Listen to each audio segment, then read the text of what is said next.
आज हमारा चैप्टर है consolidated balance sheet. Consolidated balance sheet आपकी डिमांड को देखते हुए एग्जाम 27 तारीख को है, तो ये चैप्टर मैं इजी वे में ले रहा हूँ।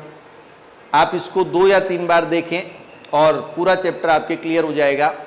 ये गारंटी है कि इस चैप्टर को देखने के बाद कंसोलिडेटेड बैलेंस शीट आप इजी वे में कर पाएंगे, और इसकी थ्योरी आए तो आप थ्योरी अटेम्प्ट कर पाएंगे, प्रैक्टिकल आए तो प्रैक्टिकल अटेम्प्ट कर लेंगे। इंपॉर्टेंट चैप्टर है, तो सबसे पहले पेन और रजिस्टर ले लें।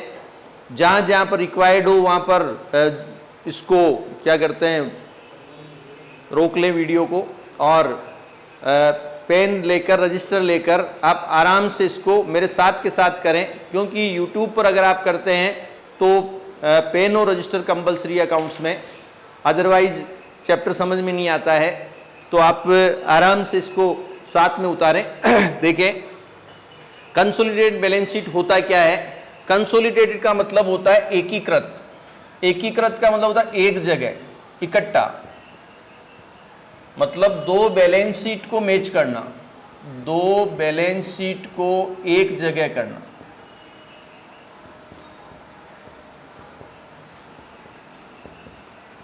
एक बैलेंस शीट, इकट्ठी बैलेंस शीट बनाना। तो माइंड में आता है कि इकट्ठा क्यों करें, क्यों एक जगह करें।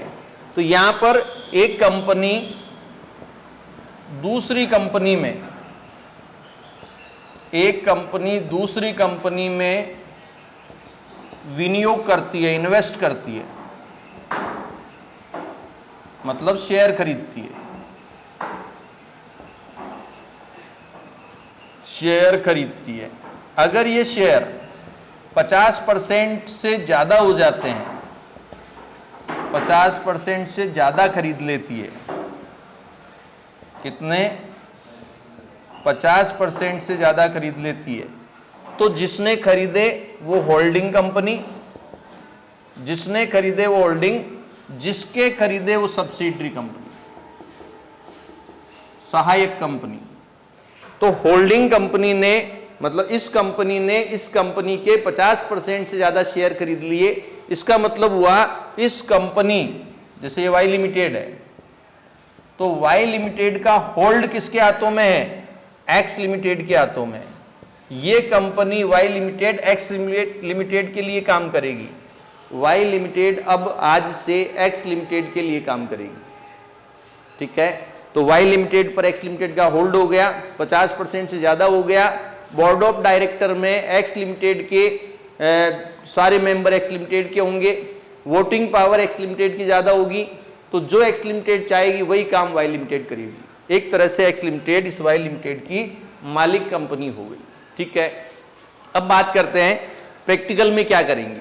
तो आपको 2 बैलेंस शीट, दोनों कंपनियों की बैलेंस शीट दी हुई रहेगी, होल्डिंग की भी और सब्सिडरी की। एक बार मैं एक नॉर्मल बैलेंस शीट से आपको समझाता हूं। ये होल्डिंग कंपनी है, ये सब्सिडरी कंपनी है। ये होल्डिंग कंपनी की बैलेंस शीट है, ये सब्सिडरी कंपनी की बैलेंस शीट है।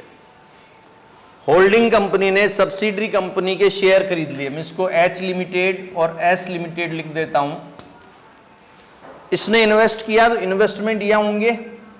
मैं आपको जगह बता रहा हूं कि आपकी नजर कहां जानी चाहिए। इन्वेस्टमेंट यहां होंगे, इन्वेस्ट इसने किए, और किसके शेयर खरीदे, एस लिमिटेड के। ठीक है, तो हमें क्या करना होगा, सबसे पहले हमारे माइंड में क्वेश्चन आना चाहिए कि शेयर कब खरीदे, शेयर कब खरीदे। दूसरा, शेयर कितने खरीदे, कब खरीदे, डेट दी हुई रहेगी, कितने खरीदे संख्या में, फिर कितने खरीदे से हम क्या करेंगे, शेयर कितने प्रतिशत खरीदे, शेयर कितने प्रतिशत खरीदे, मतलब invested share, invest in number of share divide by total share of subsidiary company into 100। कैसे, मान लो 3000 शेयर खरीदे, मैं क्वांटिटी की बात कर रहा हूं, अमाउंट की नहीं कर रहा हूं। 3000 शेयर मान लो खरीदे आपने, और यहाँ 4 लाख है, ये 4 लाख अमाउंट है। मान लो 100 रुपए का एक शेयर है, कितने का एक शेयर है? 100 का है। यह 4 लाख रुपए है, इसका मतलब है 4000 शेयर खरीदे, सॉरी 4000 शेयर हैं, खरीदे कितने? 3000। तो हमारे पास शेयर कितने हैं? 3000। टोटल कितने में से? 4000 में से, तो इंटू 100 ये आ गया 75%। वापस सुनो, हमने कितने शेयर खरीदे वो ऊपर रख लेना, कितने में से खरीदे? तो ये सब्सिडरी खरीद रहे हैं, तो इसमें से ध्यान रखना।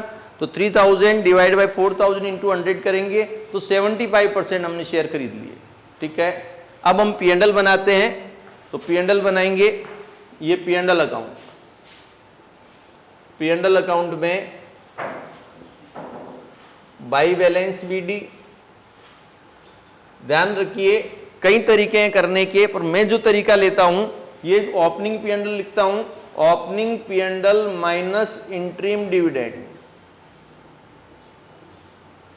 ओपनिंग P&L मान लो 50,000 था दिया हुआ है, और इंटरिम डिविडेंड है मान लो 30,000, तो 40,000 में से 30,000 डिडक्ट कर दूंगा, और वो जो आएगा यहां लिखूंगा। ये विशेष ध्यान रखना, ये मेरा तरीका थोड़ा अलग है।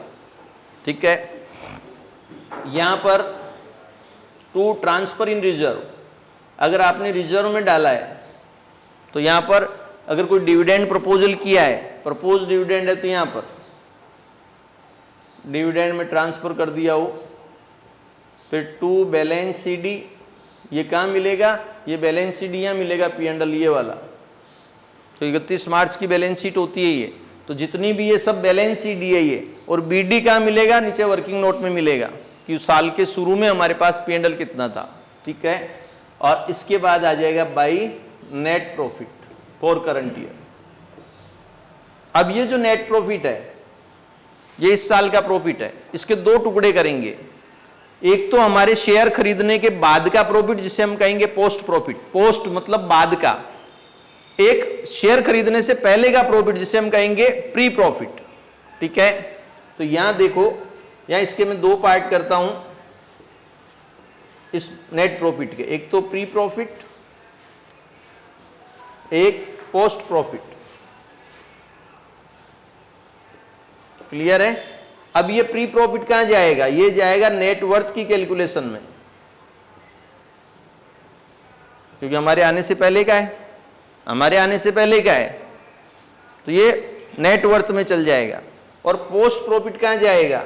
ये एक पार्ट तो कंसोलिडेटेड प्रॉफिट में,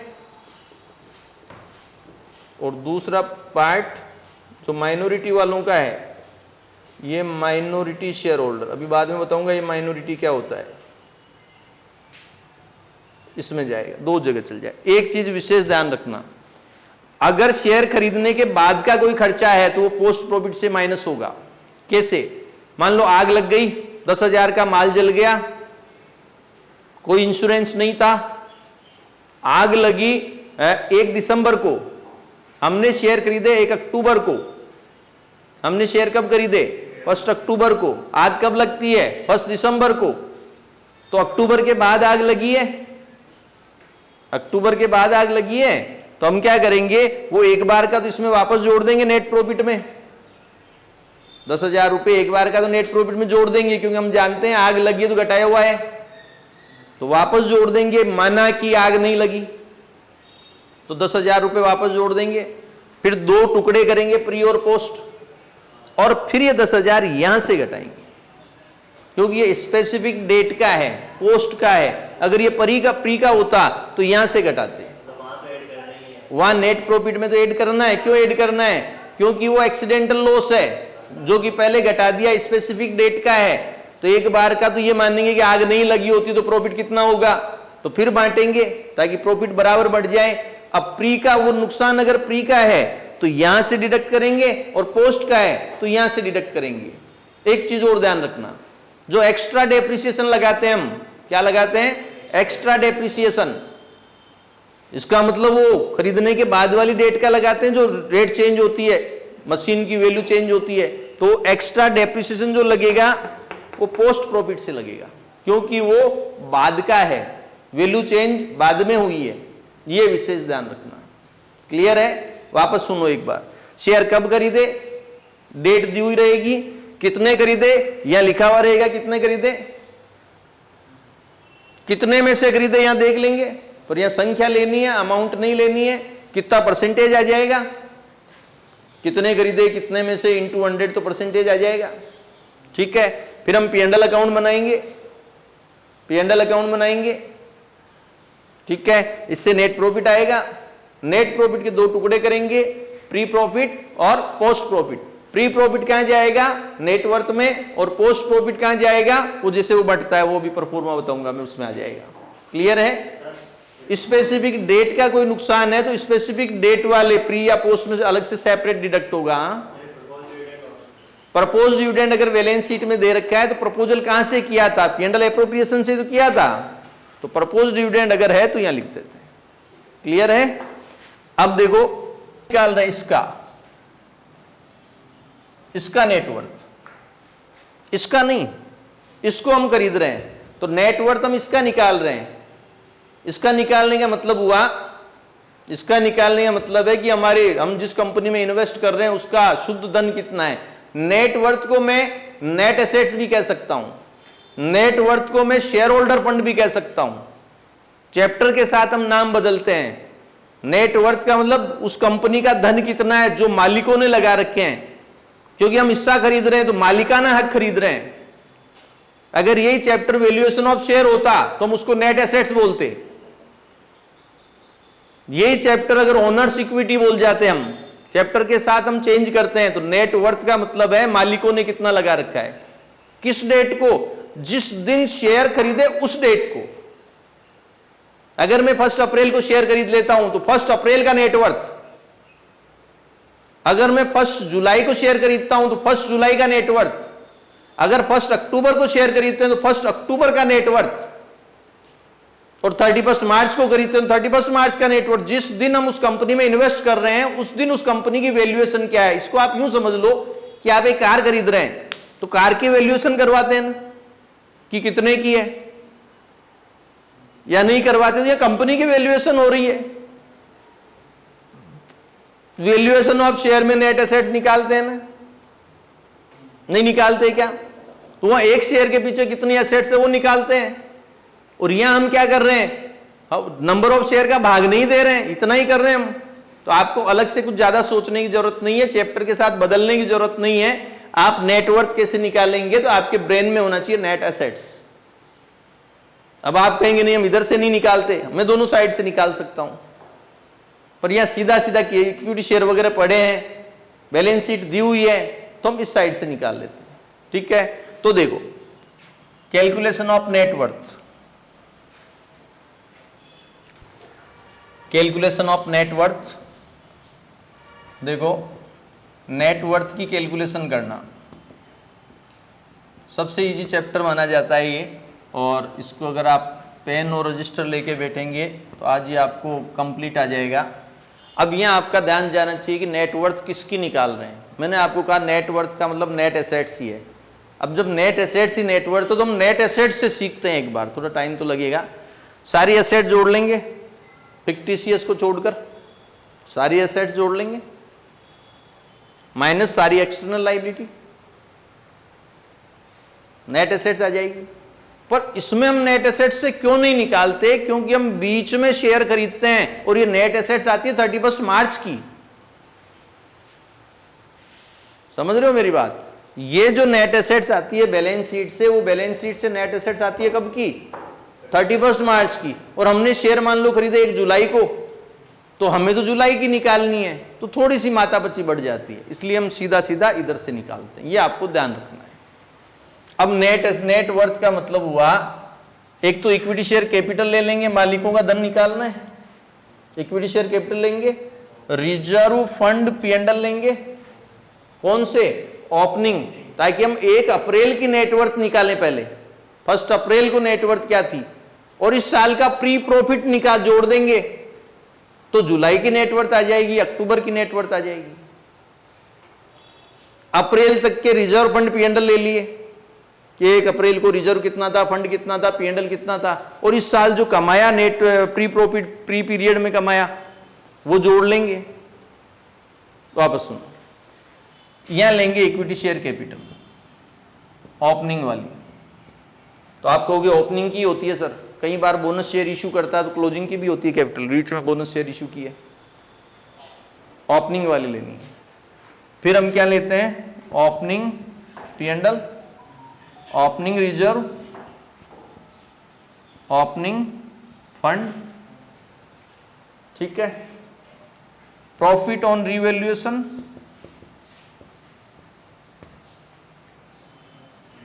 ठीक है।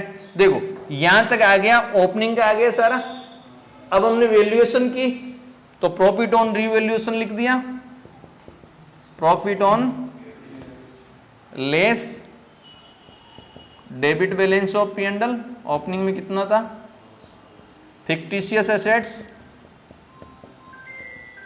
फिक्टिशियस एसेट्स और आपके loss on revaluation, loss on revaluation, ठीक है। ये आ गया, कब का आ गया, ये कब का आया, 1 अप्रैल का आ गया, ठीक है। अब अप्रैल से लेकर, मान लो आप अक्टूबर में खरीद रहे हैं तो 1 अप्रैल से लेकर 30 सितंबर तक की कमाई और जोड़ दी हमने प्री प्रॉफिट के नाम से, तो ये आ जाएगा 1 अक्टूबर का नेटवर्थ। ये अप्रैल तक का आ गया। अब मैं ऐड करता हूं, ये आपके प्री प्रॉफिट, क्या ऐड कर दिया, प्री प्रॉफिट, तो ये आ गया नेटवर्थ। क्या आ गया, नेटवर्थ आ गया। नेटवर्थ आपके पास आ गया, जिस कंपनी को आपने खरीदा है उसका नेटवर्थ आपके पास आ गया। अब हम आगे क्या करेंगे, नेटवर्थ में हमारा हिस्सा हम लेंगे, हमारा मतलब होल्डिंग का। मान लो होल्डिंग के 80% शेयर है, मान लेते हैं, पहले मैंने 75 लिखा था, 75 मान लेते हैं। 75% शेयर किसने खरीदे, हमने खरीदे, होल्डिंग हमारा हुआ। तो जो हमने नहीं खरीदे वो माइनॉरिटी के हो गए, अल्पमताधिकारी, उनका अल्पमत रहा, मेजॉरिटी हमारी हो गई। तो नेटवर्थ के 2 टुकड़े करेंगे, एक हिस्सा हमारा, एक हिस्सा पब्लिक का। पोस्ट प्रॉफिट के 2 टुकड़े करेंगे, एक हिस्सा हमारा, एक हिस्सा पब्लिक का। बस इतना ही करना है। फिर हम बैलेंस शीट को जोड़ जोड़ के बनाएंगे। यहां तक क्लियर है? रिवैल्यूएशन सबका इसमें आएगा, revaluation of assets. Generally revaluation non current assets का होता है, स्टॉक में तो अनरियलाइज्ड प्रॉफिट होता है। समझ गए? ठीक है। अब यह नेटवर्थ तक में आ चुका। अब हम नेटवर्थ के 2 पार्ट करते हैं और पोस्ट प्रॉफिट के 2 पार्ट करते हैं। यहां देखो, कैलकुलेशन ऑफ गुडविल या capital reserve. Calculation of goodwill या मतलब या तो घाटा हुआ और या फायदा हुआ। तो सबसे पहले देखते हैं कि हमें कितने का सामान मिला। सबसे पहले हम क्या देखते हैं, तो हमें कितने का सामान मिला। तो नेट वर्थ में हमारा हिस्सा निकाल लेंगे। ठीक है, तो यहां मैं लिखूंगा कैलकुलेशन ऑफ गुडविल या कैपिटल रिजर्व। ठीक है, यहां क्या लिखेंगे, holding companies share in, holding companies share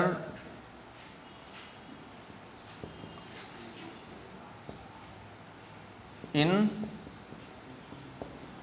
net worth. ठीक है, और इधर आपने जो इन्वेस्ट किए, इन्वेस्टमेंट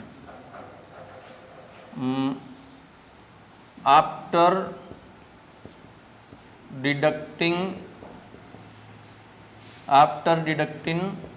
डिडक्टिंग क्या, इंटरिम डिविडेंड। ठीक है, नहीं समझे मेरी बात? कोई बात नहीं, नहीं समझे तो समझा देता हूं। मान लो 5 लाख इन्वेस्ट किए और इंटरिम डिविडेंड में 1 लाख मिल गया हमें, तो इंटरिम डिविडेंड में मिलने का मतलब फोगट में मिलना होता है। आपने 5 लाख लगाए, 1 लाख का आपको पुराना लाभांश मिल गया जब आप मालिक नहीं थे। जब हम मालिक नहीं थे उस समय का 1 लाख मिल रहा है, तो इधर पाइप लगाए, इधर 1 लाख आ गए आपके पास, तो आपके तो 4 लाख रुपए लगे हुए हैं ना। तो यहां पर होल्डिंग कंपनी का शेयर कितना है नेटवर्थ में देख लेंगे। मान लो आपको मिला 10 लाख मिला और आपके इन्वेस्टमेंट है 8 लाख, तो लगाए कितने 8, मिले कितने 10, तो क्या आ जाएगा कैपिटल रिजर्व, फायदा हुआ। तो यहां कैपिटल रिजर्व आ जाएगा 2 लाख। समझ गए क्या? अगर यूं होता कि लगाए कितने 7 लाख, मिले कितने, मतलब इन्वेस्ट कितने किया 8 लाख, हिस्सा कितना 7 लाख का और इन्वेस्ट कितना किया 8 लाख, तो 1 लाख क्या आ जाती, गुडविल आ जाती। क्लियर है क्या? क्लियर है? अब अगर कैपिटल रिजर्व है तो आप बैलेंस शीट बनाते समय कैपिटल रिजर्व को रिजर्व एंड सरप्लस में लिख देना। यहां से कैपिटल रिजर्व आया तो शेयर होल्डर फंड में लिख देना, और यहां से गुडविल आई तो यहां लिख देना। इधर इफेक्ट तो बैलेंस शीट में आना है। अब पब्लिक को क्या देंगे वो देखो, आ गया ये तो समझ में। माइनॉरिटी शेयर होल्डर इंटरेस्ट, तो पब्लिक को क्या क्या देंगे, पब्लिक को क्या क्या देंगे, ये calculation of minority share holder interest, calculation of minority share holder interest, MS interest. ठीक है, तो पब्लिक को क्या क्या देंगे, सबसे पहले माइनॉरिटी शेयर इन नेटवर्थ, मतलब नेटवर्थ में माइनॉरिटी का शेयर, और minority share in post profit, minority share in post profit. ठीक है, माइनॉरिटी का शेयर पोस्ट प्रॉफिट में, तो यहां पर क्या हो जाएगा, दोनों को जोड़ लेंगे और इसको कहां लिखेंगे, एमएस इंटरेस्ट, कहां लिखेंगे, कंसोलिडेटेड बैलेंस शीट में शेयर होल्डर फंड में, कहां लिखोगे, मतलब इक्विटी शेयर कैपिटल के बाद में, क्योंकि माइनॉरिटी ये भी तो मालिक ही हुए। क्लियर है? ये मेन बता रहा हूं, फिर स्पेसिफिक नोट्स और लिखवा दूंगा। पोस्ट प्रॉफिट में हिस्सा दे दिया, नेटवर्थ में हिस्सा दे दिया, इनको हिस्सा दे दिया हमने। ठीक है, अब चलते हैं क्या निकालने, क्या निकालेंगे, कंसोलिडेटेड प्रॉफिट, नाम से ही पता चल रहा है, क्या पता चल रहा है, इकट्ठा लाभ कितना है। तो सिंपल सी बात है, क्या बात है सिंपल, हमारी कंपनी ने कितना कमाया और उससे हमें मिला कितना। मैं इकट्ठा लाभ निकाल रहा हूं, इकट्ठा, तो मेरी कंपनी का लाभ कितना है वो ले लूंगा, और दूसरी कंपनी से मुझे लाभ कितना मिला वो ले लूंगा, तो इकट्ठा लाभ आ जाएगा। तो यहां होल्डिंग कंपनीज P&L,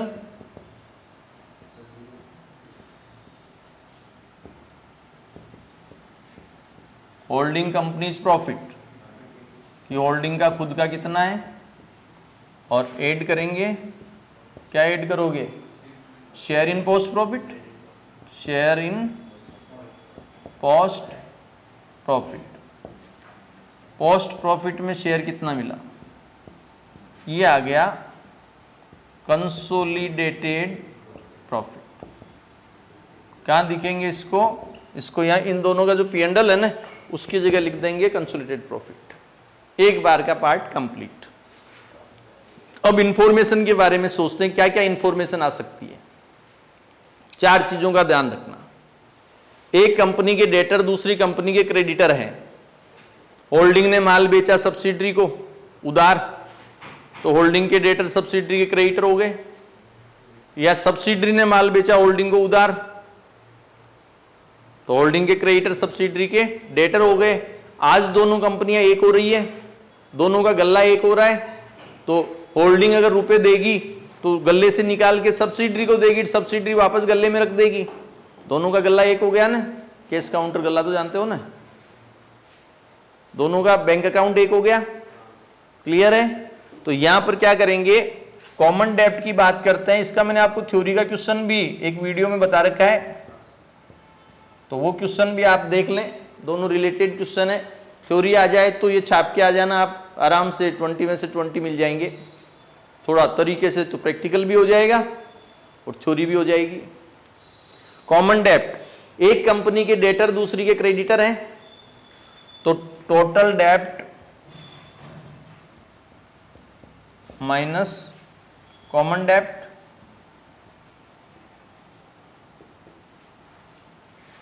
ठीक है, टोटल डेटर है ना, और टोटल क्रेडिटर माइनस कॉमन डेब्ट।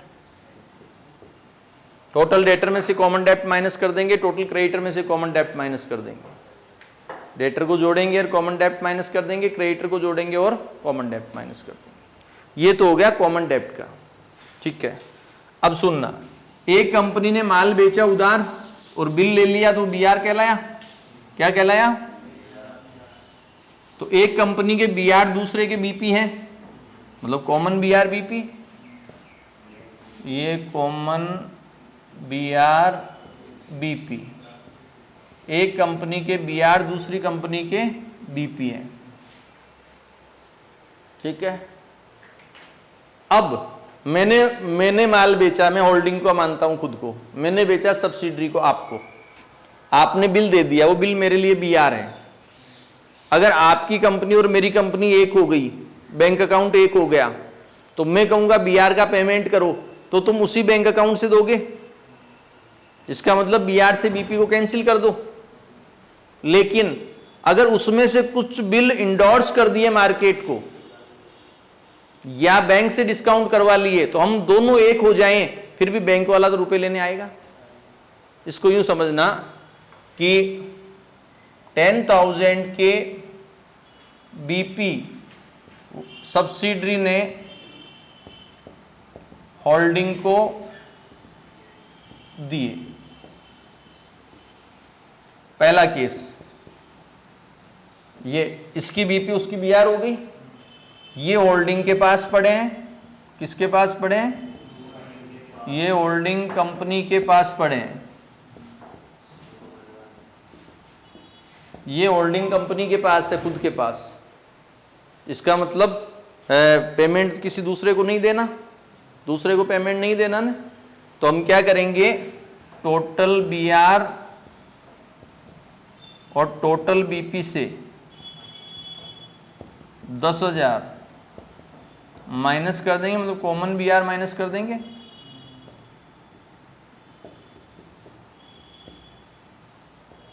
समझ रहे हो? कॉमन बिल माइनस कर देंगे, ठीक है। अब दूसरा, होल्डिंग कंपनी ने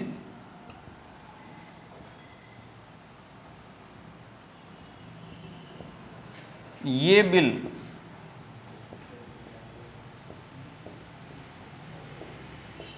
बैंक से डिस्काउंट करवा लिए, बैंक से डिस्काउंट करा लिए,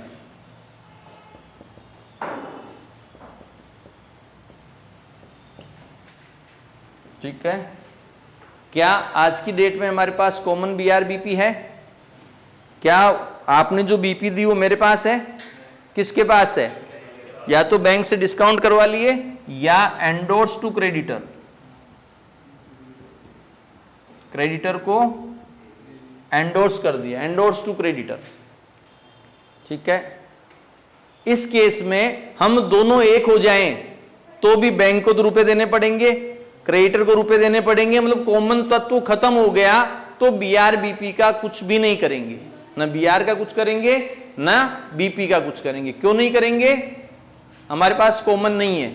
आपने मुझे दिया, वो मेरे पास नहीं है, मार्केट के पास है। हम दोनों एक हो जाएं तो भी मार्केट वाले तो ड्यू डेट पर पैसे लेने आएंगे, तो ये कॉमन तत्व खत्म हो गया। तो टोटल बीआर और टोटल बीपी से कुछ भी माइनस नहीं करेंगे। तीसरा केस देखो, अगर 10,000 में से 6,000 के बिल एंडोर्स कर दिए,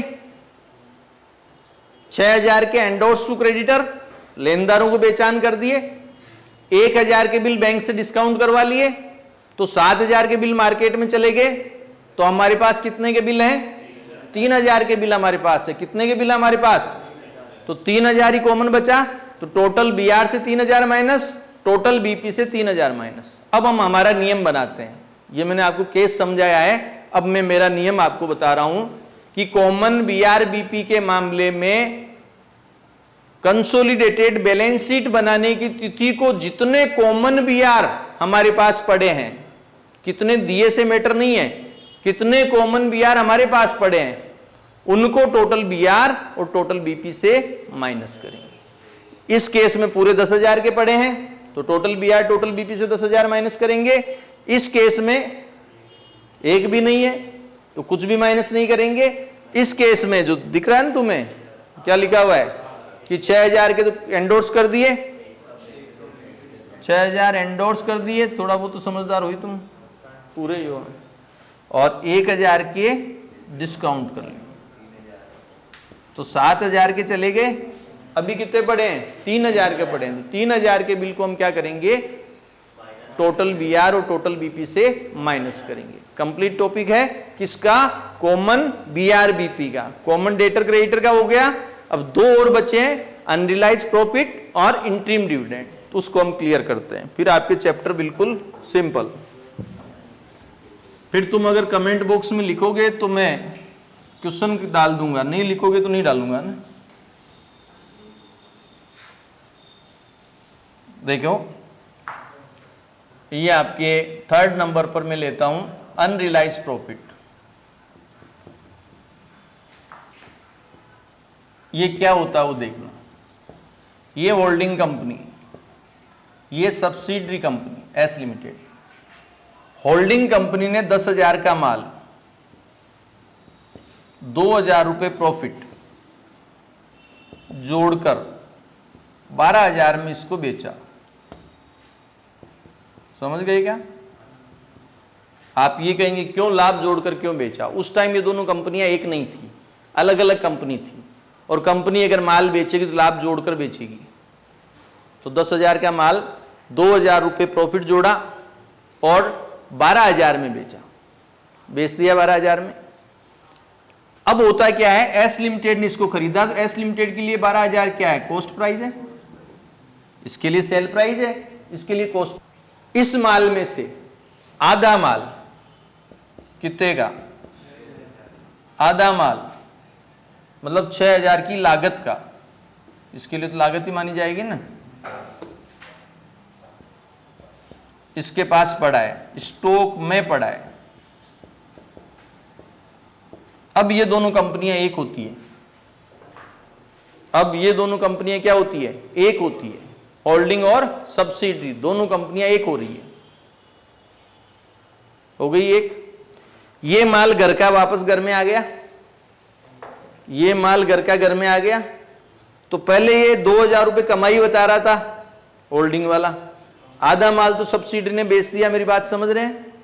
आधा माल वापस आ गया। वो माल इसकी नजर में कितने का है? 5 का।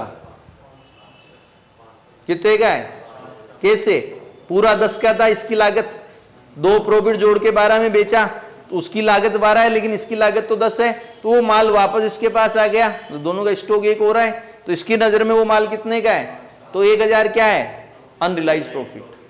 ये तो 6 का बोल रही है, स्टॉक में वो 6 का शो कर रही है, इसको 5 का शो करना उसको, तो उसे हम कहते हैं अनरियलाइज्ड प्रॉफिट। घर का माल घर में रह गया। होल्डिंग ने सब्सिडरी को बेचा, चाहे सब्सिडरी ने होल्डिंग को बेचा, दोनों कंपनियां जब वापस एक होती है, स्टॉक एक हो जाएगा। जब स्टॉक एक होगा तो उसको लागत पे रिकॉर्ड करेंगे, जबकि ये तो इसके लिए सेलिंग प्राइस है 6,000, तो भले ही उसके लिए लागत हो। तो अब मेरी बात सुनो, करना क्या, ये समझ में आ गया क्या होता है? एक बार वापस समझो। एक ने दूसरे को माल बेचा तो लाभ जोड़कर बेचा, और उसमें से कुछ अगर माल बच जाता है तो उसे हम कहते हैं कॉमन स्टॉक। क्या कहते हैं? कॉमन स्टॉक कहते हैं। और कॉमन स्टॉक में जो प्रॉफिट होता है उसे हम कहते हैं नए वसूल हुआ लाभ। क्या कहते हैं? नए वसूल हुआ लाभ, अनरियलाइज्ड प्रॉफिट इंग्लिश में कहते हैं। कैसे निकालते हैं वो देखो।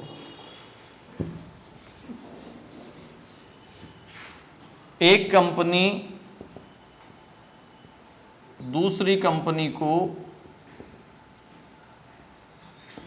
माल बेचती है, उस माल में से जो माल एकीकृत चिट्ठा मतलब consolidated balance sheet, consolidated balance sheet बनाने की तिथि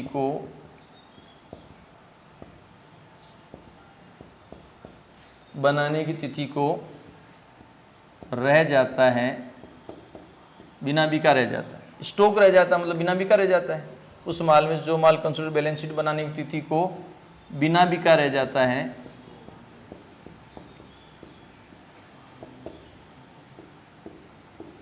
उसे हम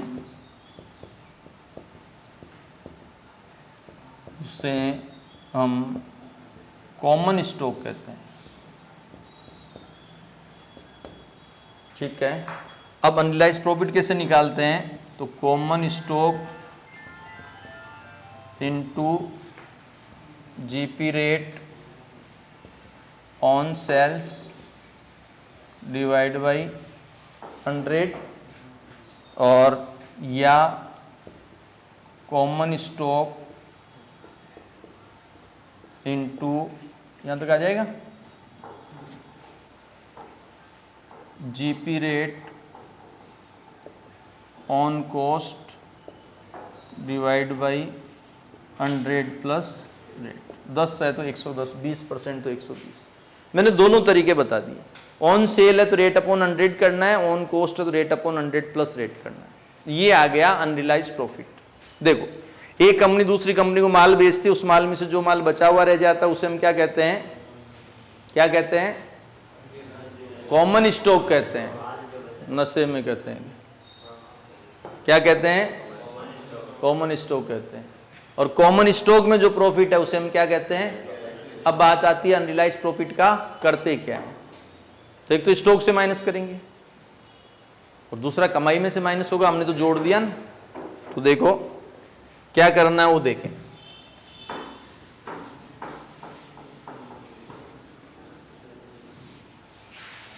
पहला स्टॉक से लेस करेंगे, दूसरा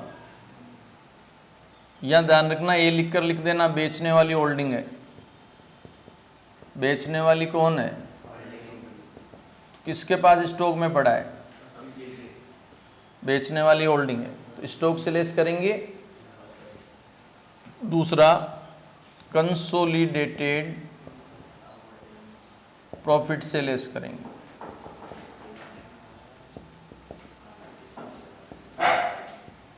स्टॉक से लेस और कंसोलिडेटेड प्रॉफिट से लेस करेंगे। एक तो ये बेचने वाली यदि सब्सिडरी है, बेचने वाली कौन है? बेचने वाली सब्सिडरी कंपनी है। सब्सिडरी है तो 3 जगह करेंगे। बस एक तो स्टॉक से लेस करेंगे, दूसरा होल्डिंग कंपनी का हिस्सा कंसोलिडेटेड प्रॉफिट से लेस करेंगे, और सब्सिडरी का हिस्सा माइनॉरिटी से लेस करेंगे। 3 जगह। कहां? स्टॉक से लेस तो करना ही करना है, प्रॉफिट जुड़ा उसमें। ठीक है। अब होल्डिंग कंपनी का हिस्सा कहां लेस करेंगे? माइनॉरिटी से, उसमें कंसोलिडेट से, और माइनॉरिटी का हिस्सा माइनॉरिटी से। अब ये कह रहा है इस तरह ऐसा क्यों करते हैं? इसमें बेचने वाली कौन है? सब्सिडरी। तो क्या कमाई पूरी होल्डिंग ने कमाई थी? सब्सिडरी ने बेचा तो उसके कुछ परसेंटेज शेयर हमारे पास है, तो कुछ उनके खुद के पास भी तो है। तो उनका उनके घटेगा, मेरा मेरे घटेगा। और बेचने वाली होल्डिंग है, इसका मतलब वो प्रॉफिट पूरा मैंने कमाया था, तो मैंने कमाया था तो उसके कैसे घटा सकते हैं? समझ रहे हो मेरी बात?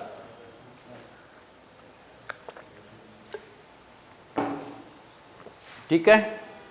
अब यहां पर बेचने वाली सब्सिडरी है, तो एक तो स्टॉक से लेस, कहां से लेस? दूसरा कंसोलिडेटेड प्रॉफिट से लेस,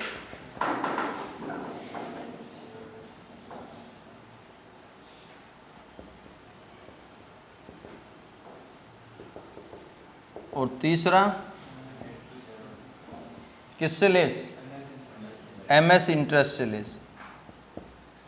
अब आप खुद समझो, यहां पूरा घटाएंगे, यहां होल्डिंग का हिस्सा घटाएंगे और पब्लिक में से पब्लिक का हिस्सा घटाएंगे। लिखूं क्या? मान लो 1000 प्रॉफिट है टोटल और 75% है होल्डिंग का हिस्सा, तो यहां 1000 लेस, या 1000 का 75% 750 लेस, और यह 250 लेस करें। ये होता है अनरियलाइज्ड प्रॉफिट। अब बात आती है किसकी? Interim dividend. तो देखो इंटरिम डिविडेंड का क्या करते हैं। सबको बता देना कि 26 तारीख को मैं लाइव क्लास लूंगा, उसमें प्रत्येक चैप्टर के 2-2, 3-3 क्वेश्चन कराऊंगा, जो इंपॉर्टेंट क्वेश्चन रहेंगे। और एक तरह से लाइव क्लास में आप घर पे बैठ जाना और कंप्लीट 3 से 4 घंटे में कॉर्पोरेट इस तरह से करा दूंगा कि तुम्हें सिर्फ एग्जाम में जाके बैठना है, छाप के आना है, ताकि सारे तो चैप्टर हो जाएंगे। घंटे, 2 घंटे, 3 घंटे, 4 घंटे, 5 घंटे, लेकिन इसको शेयर मैक्सिमम कर देना ताकि सबका भला हो जाए। कई बार कुछ लोग सोचते हैं नहीं अपन ही कर लें, कुछ नहीं होना इसमें। मैक्सिमम शेयर होगा तो लोगों तक भी जाएगा। और मैं जब करवा रहा हूं, मैं तो चाहे तुम्हें करवाऊं 4-5 को, चाहे सबको करवाऊं, मैं तो इसमें करवाऊंगा। तो आप मैक्सिमम शेयर कर देना, कोशिश करो एमडीएस यूनिवर्सिटी के प्रत्येक स्टूडेंट तक पहुंच जाए। ठीक है। तो वहां थ्योरी भी कराऊंगा, फास्ट थ्योरी कराऊंगा, रटा के भेज दूंगा। इस तरह से नहीं कराऊंगी, ऑनलाइन क्लास चलेगी, वो रिकॉर्ड तो बाद में होगी, तो फास्ट करवाऊंगा, याद करा के भेज दूंगा। ठीक है। तो मैक्सिमम शेयर कर देना। इंटरिम डिविडेंड, अब मेरी बात सुनना ढंग से। आपने शेयर खरीदे 1 अप्रैल को, 1 अप्रैल 2018 को, और 17-18 में जो कमाई हुई थी उसमें से लाभ मिल रहा है आपको, पिछले साल का लाभ आपको मिल रहा है। तो क्या आप पिछले साल के लाभ पे राइट रखते हैं? नहीं रखते। आप तो अप्रैल 18 से बाद का लाभ आपका है, पुराना मिल रहा है। लेकिन क्योंकि शेयर आपके पास है, तो कंपनी का नियम है जिसके पास शेयर होता है पैसा उसको मिलता है इंटरिम डिविडेंड भी। आपने शेयर खरीदे 1 अप्रैल को, तो जैसे ही पेमेंट जाएगा तो एड्रेस में तो शेयर होल्डर आप है ना उस दिन, तो आपके पास आएगा वो। तो क्या आपकी कमाई में उसका वो हिस्सा है, आपका है? वो नहीं है। तो क्या करेंगे? फोगट का मिल रहा है, कैपिटलाइज्ड करेंगे, पूंजीगत करेंगे उसको। कैपिटलाइज्ड प्रॉफिट है वो, हमारे इन्वेस्टमेंट की वैल्यू कम करेंगे उससे। क्या करेंगे? हमने 5 लाख रुपए इन्वेस्ट किए और 1 लाख हमें फोगट का मिल गया, तो 5 लाख आपने इन्वेस्ट किए थे 5 लाख, और आपको फ्री का मिल कितना गया? 1 लाख। तो आपने इन्वेस्ट कितने किए? कोई पूछता आपसे इन्वेस्ट कितने किए? 4 लाख। आप समझोगे किए तो 5 लाख थे, लेकिन किस्मत अच्छी थी, हमने खरीदे, उसके बाद कंपनी ने इंटरिम डिविडेंड दे दिया, तो हमें 1 लाख फोगट का मिल गया, तो हमारी इन्वेस्टमेंट 4 लाख का रह गया। इसको यूं समझ लो, आप कोई सामान खरीदते हैं, कोई प्लॉट खरीदते हैं, उसके साथ कोई कूपन आता है, प्लॉट खरीदा 20 लाख का और कूपन में 5 लाख रुपए निकल गए आपके, कोई प्लानिंग थी सोसाइटी वाले की, तो 20 लाख आपने प्लॉट को दिए, आपको कूपन मिला, और कूपन में कैश स्क्रैच कार्ड था 5 लाख रुपए, तो आपके प्लॉट कितने का हुआ? 15 लाख का। न कि 5 लाख कमाई हुई, कमाई नहीं है वो, प्लॉट की कॉस्ट कम कर देंगे। तो इंटरिम डिविडेंड फोगट का होता है, पुराना होता है, इससे हमारी इन्वेस्टमेंट की वैल्यू कम करनी चाहिए थी। ये क्वेश्चन में बोलता है उसको P&L में क्रेडिट कर दिया। भाई P&L में क्रेडिट कैसे कर दिया आपने? वो आपका हिस्सा नहीं है, आप उसको प्रॉफिट नहीं कह सकते, तो आप कंसोलिडेटेड प्रॉफिट से माइनस करेंगे और इंटरिम डिविडेंड को इन्वेस्टमेंट से माइनस करेंगे। इसे कहते हैं रेक्टिफिकेशन। गलत जोड़ दिया P&L में, घटा लिया, और कहां घटाना था? इन्वेस्टमेंट से, तो इन्वेस्टमेंट से घटा दिया। तो यहां पर इंटरिम डिविडेंड का क्या करना है, 3 लाइन लिख रहा हूं, ओपनिंग P&L से लेस करेंगे पूरा। ये मेरा तरीका, ये यहां वाला, ये अलग अलग टीचर अलग अलग बताता है, पर मैं जो तरीका रखता हूं कि ओपनिंग P&L से घटा देते हैं। मैंने जब P&L अकाउंट बनाया था तो बैलेंस बीडी में ओपनिंग P&L में से इंटरिम डिविडेंड घटा के लिखा था। जब मैं P&L अकाउंट बनाया था, याद होगा आपको, तो बाई बैलेंस बीडी या opening profit minus interim dividend, ये P&L माना गया था ओपनिंग। ठीक है, अब यहां ओपनिंग P&L से पूरा घटाएंगे। दूसरा, कंसोलिडेटेड प्रॉफिट, इसमें जोड़ दिया था, तो कंसोलिडेटेड प्रॉफिट से घटाएंगे और इन्वेस्टमेंट से घटाएंगे। इन दोनों से होल्डिंग कंपनी का हिस्सा घटाएंगे।